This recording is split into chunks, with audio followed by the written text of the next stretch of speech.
Çin'in Uygur Türklerine soykırım uyguladığı toplama kamplarından birinde 2 yıl tutuklu kalan Zumret Davut yaşadığı dehşet dolu günleri BM'de düzenlenen özel oturumda anlattı. Zaman zaman gözyaşlarını tutamayan Zumret Davut, bir kadına yardım ettim diye sopayla dövdüler.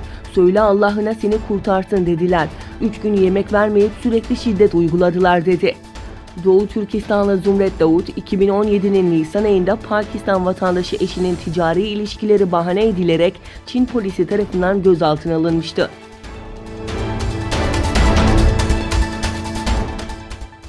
BM İnsan Hakları Konseyi'ne sunulan bir rapora göre Çin, Uygur Türklerinin de dahil olduğu azınlıklara mensup kişilerin organ ticaretini yapıyor.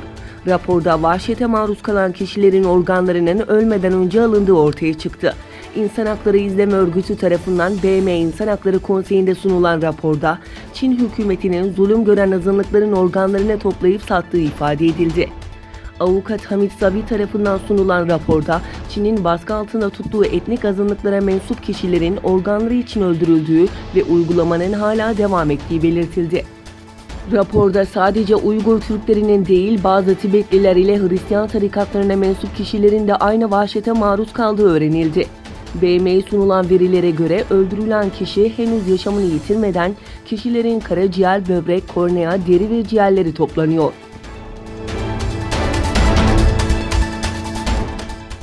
Çin Dışişleri Bakanlığı Sözcüsü Geng Shuang, Pompeo'nun Birleşmiş Milletler'de Uygurların tutuklanmasının terörle mücadele faaliyetiyle ilgisi olmadığı yönündeki yorumunu reddetti.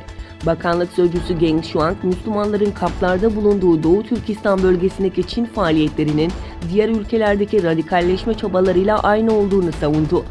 Geng, Amerikalı siyasetçilerin Çin'in Sincan'a olan politikası ile ilgili iftiralarından ve Çin'in iç işlerine müdahale etmesinden şikayet etti.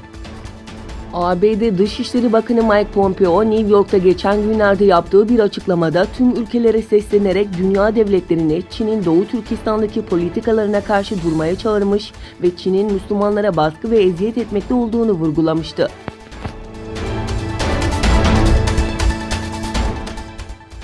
Birleşmiş Milletler 74. Genel Kurulu kürsüsünde konuşan İran Cumhurbaşkanı Hasan Ruhani, Orta Doğu'daki krize dair açıklamalar yaparken İran'ın nükleer anlaşmaya dair yükümlülüklerini yerine getirdiğini belirtti ve yaptırımlar sürdüğü sürece ABD ile görüşme olmayacağını açıkladı.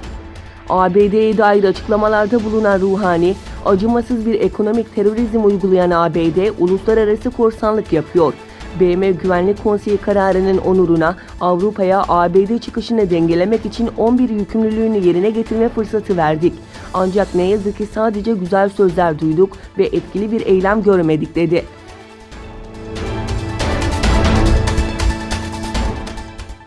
Kazakistan'ın ilk devlet başkanı Nursultan Nazarbayev, 3. Dünya Savaşı'nın modern dünya için son olabileceğini söyledi.